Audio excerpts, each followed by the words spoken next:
This is where it happened. Eastern France from the Mediterranean to the Rhine.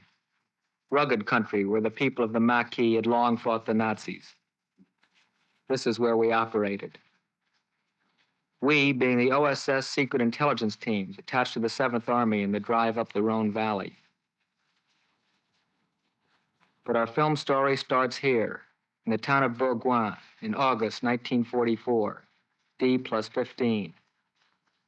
Henry Hyde, 7th Army SI chief, called his divisional teams in for special instructions. At a camp that had been a German CP 2 days before, we set up our radio jeeps to keep contact with OSS headquarters. We were organized into Strategic Services Section teams, SSS for short. It was our job to furnish each division with short-range intelligence, recruit agents in the field, shoot them through the lines, get their information to Division G2. Hyde's instructions were to penetrate to Lons-le-Saunier, an FFI stronghold deep behind enemy lines. Lons commanded a strategic position on a road fork leading back to the Belfort Gap. Our friends there were sure to have dope on enemy troop movements. We had to get that dope. Our combined 45th and 3rd Division SSS team started early next day. An hour later, we were far ahead of the infantry, far into Jerry country. First stop was a town 50 miles up. This place had been liberated by the FFI, and we were the first Americans they'd seen. We had to have a drink on that.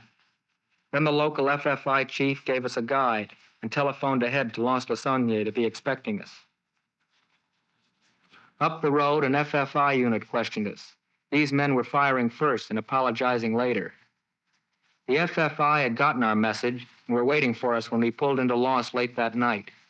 The local FFI chief, Commandant Louis, was a former symphony conductor. He told us the Germans were only a few kilometers outside town and that we might have to leave Lons any minute. But we'd driven 125 miles through enemy territory. We were tired. After a short talk with the commandant, we went to sleep in the local hotel. Those people down there had waited all night to see their first Americans. Made you feel funny.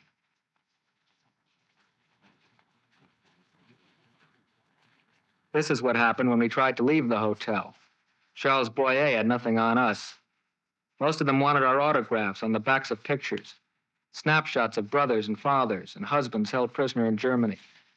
They looked at our strange American names and tried to pronounce them. It was pretty gay while it lasted, but it didn't last long. Suddenly, we heard the Germans were driving up the main highway, straight for Lons. So when Commandant Louis suggested we make a dash for his hideout, we took him up on it. We headed out of Lons loaded down with French citizenry. Everyone asked us one question. Will you come back? Will the Americans come back to Lons? We told them, don't worry, we'll be back. At the hideout, Commandant Louis gave us a full report on the strength of the German 19th Army, our particular enemy. His FFI group was one of the best organized in the district, and the report was detailed and complete. As usual, the FFI men were very interested in our weapons. They liked this Marlin submachine gun most of all, and we showed them how to fire it. But we had important information to get back to the 7th Army. We left 2 men to maintain liaison with Commandant Louis, and then we shoved off for Bourgoin. A few days later, we were back again on the road to Lons-le-Saunier. The intelligence report we'd brought back was gratefully received by G2. And now the whole 7th Army was racing unchecked right up to Lons. But fast as we came, the news of our coming beat us to every town.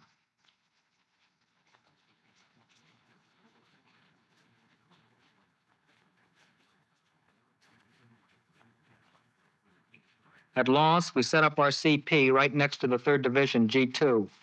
That meant an integrated intelligence setup. Our job here was to check German positions and explore the 19th Army's escape routes to the Belfort Gap. Our caravan of FFI and SSS agents left Lons headquarters next morning to go up to the front lines outside town.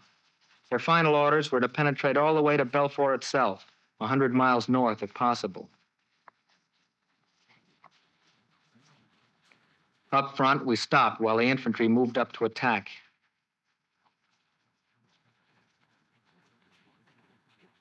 We gave one group of agents a last-minute briefing, and then they disappeared into enemy territory. At another point, we prepared to put more agents through the lines. Our job was primarily short-range intelligence. Some of these people would penetrate many miles in to bring back the information our Army needed to keep up the advance. We drove them as far as possible, and then we left them, and they were on their own. Machine guns did this to one of our SSS men, American machine guns. Afterward, we stopped using unidentified civilian cars for operations and stuck to jeeps. A few more days of stiff fighting, and the 7th moved into Besançon. We came in over the only bridge across the Doubs River, built in record time by the engineers. It looked pretty quiet until we hit the town park.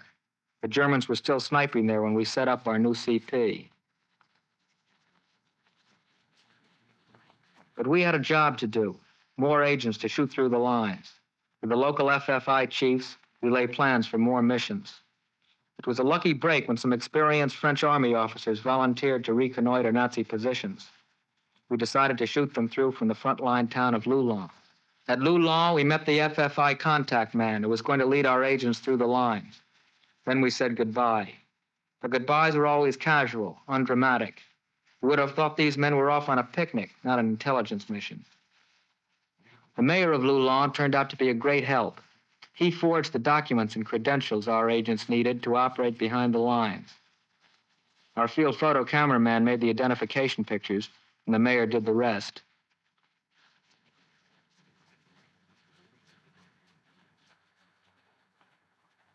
This is Anne, one of our most valuable agents. She'd headed her own resistance group for 3 years and was an accomplished operator already. Now she was joining our team to go through the lines and continue the fight. Anne had been a school teacher. She taught us some new lessons in intelligence work. We drove her as far as we could, and she bicycled the rest of the way through. The farther north we moved, the more German resistance stiffened. But the FFI was organizing on a larger scale than ever before. And from the farms and towns, French men and women were forming scouting patrols and regular rifle companies.